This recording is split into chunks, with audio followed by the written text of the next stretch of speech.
Tahan dulu karena sekarang sudah ada visual terkini dari Cawapres Mahfud MD yang sudah selesai melaksanakan sholat subuh berjamaah.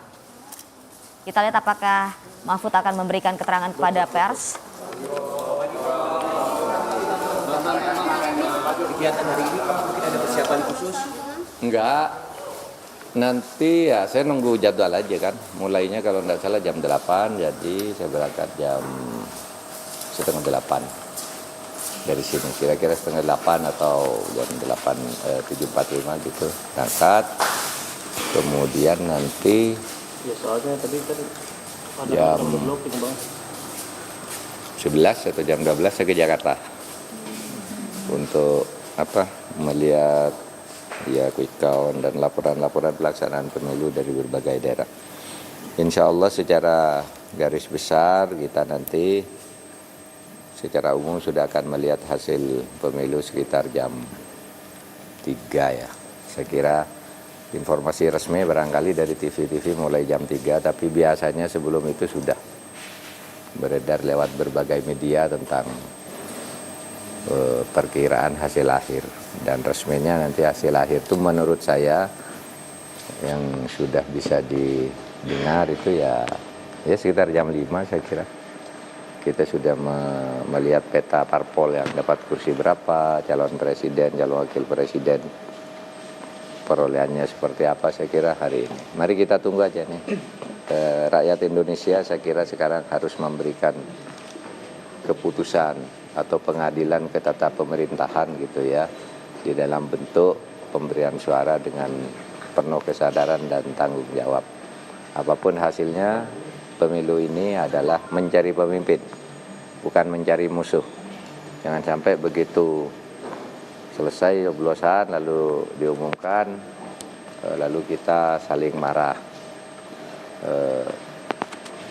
Saya ingatkan bahwa ini mencari pemimpin dan itu kalender konstitusi. Tidak boleh dimain-mainkan karena menyangkut rakyat, menyangkut negara yang dibangun dengan susah payah selama 78 tahun lebih. Kita membangun Indonesia ini dan sekarang kalender konstitusionalnya sudah berjalan dengan baik. Jangan dinodai, jangan dilukai hati rakyat. Sehingga siapapun nanti yang menang ya itulah keputusan rakyat. Kalau ada yang tidak puas ya ada jalur-jalur hukum dan sebagainya. Tidak boleh ada tindakan kekerasan atas nama siapapun dan atas nama apapun. Gitu ya, cukup ya. Prof, nanti akan bergabung dengan Ibu Megawati di Kebagusan seperti apa Prof? Untuk saya nanti akan nyoblos bersama Ibu Mahfud dan anak. Saya kan di sini tinggal bertiga ya. Yang anak saya yang tertua ada di Amsterdam, yang nomor 2 ada di Probolinggo, sudah memilih di tempatnya sendiri-sendiri. Terus saya dan istri KTP-nya masih di sini sejak tahun 85. Sampai sekarang saya sudah mungkin lebih dari 10 kali pemilu melalui tempat ini. Sejak tahun 87 berarti saya pemilu itu. Ya, sampai sekarang. Saya bertiga aja tentu bersama dengan ini yang di rumah, yang jaga-jaga rumah, kemudian yang lain-lain. Apa? Iya, saya nanti sama Bu Mega jam 3 di Kebagusan. Sama ketum parpol lainnya juga, Bro? Sama ya Pak, saya lihat ya ketum parpol lain tuh bikin acara sendiri-sendiri di markasnya. Pak HT bikin di Ainus, kemudian bikin di MNC ya, MNC Tower. Kemudian Pak Sabta Odang bikin di Osman Sabta Odang bikin sendiri, B3 bikin sendiri. Nah yang saya itu ada sendiri juga di Jalan Tengku Umar. Tapi saya nanti tiket bersama Bu Mega di Kebagusan. Prof, komunikasi nggak sih dengan Pak Ganjar Prof dalam pencoblosan ini? Mungkin janji-janjian jam berapa keluarnya dan lain sebagainya, komunikasi dengan Pak Ganjar, Prof? Enggak, sejak hari Sabtu saya tidak ada komunikasi dengan Pak Ganjar. Yang pemilu terakhir itu kampanye terakhir di Semarang, saya terus berangkat dari Semarang ke Jeddah.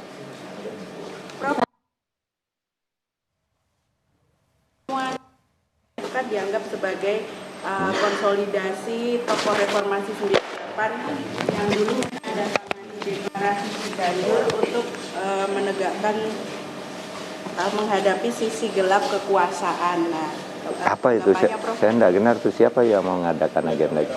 Sekjen PDIP Pak Hasto. Oh iya, ya bagus lah. Ya bagus kalau itu diadakan. Karena siapapun kalau berniat baik ikut memikirkan bagaimana kelangsungan negara ini, bagaimana penyelenggaraan negara ini dengan sebaik-baiknya, itu saya kira orang seperti Sultan, orang seperti Bu Mega, orang seperti Pak Jokowi bahkan, itu punya kapasitas untuk melakukan itu, agar negara itu baik. Tentu harus menasional, tokohnya nanti ia dimulai dari 2 orang dulu, lalu 3 orang. Kemudian yang lain yang besar-besar kan banyak, terutama pimpinan parpol, pimpinan ormas, itu semua harus ikut mendorong agar negara ini menjadi lebih baik, lebih berkeadilan, dan tentu sudah 78 tahun kita merdeka, masa menghadapi korupsi tidak bisa. Kalau korupsinya itu ya korupsi, bukan korupsi kita ini sebenarnya korupsinya kan korupsi besar-besaran ya, bukan korupsi orang nyolong diam-diam apa gitu, sudah nampaknya sudah terstruktur korupsinya. Masa kita mengatasi seperti itu tidak bisa. Mulailah menghabiskan, mungkin agak perlu waktu, tapi harus mulai bahwa itu harus diberantas. Karena kalau korupsi di Indonesia bersih, orang seperti kita nih ya hidup cukup nyaman lah di Indonesia. Indonesia ini kaya raya, sumber daya manusianya bagus, sumber daya alamnya luar biasa. Kalau dikelola secara baik, makmur kita ini. Gitu aja. Prof Mahfud, ini situasinya udah seperti reformasi 98 atau belum, Prof? Karena banyak yang menyebut seperti itu, Prof. Kalau situasi di tengah masyarakat,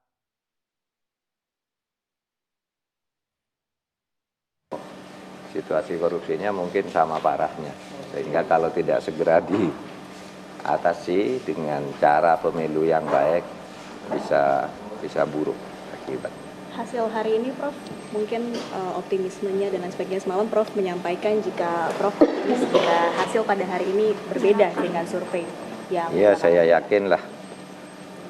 Saya meyakini masa ada survei 5% lebih untuk satu, itu upaya penggiringan menurut saya. Kita buktikan hari ini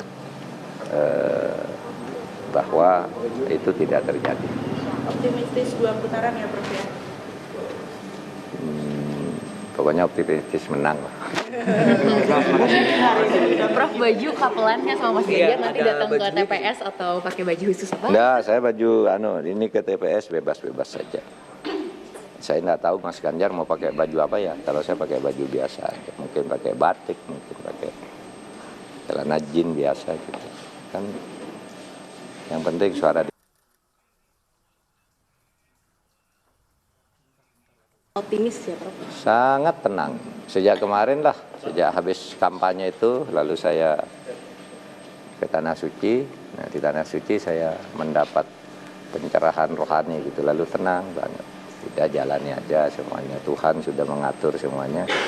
Tapi manusianya harus berusaha keras gitu. Nah, saya termasuk yang akan berusaha keras. Saudara-saudara juga terima kasih usaha kerasnya sampai datang ke sini.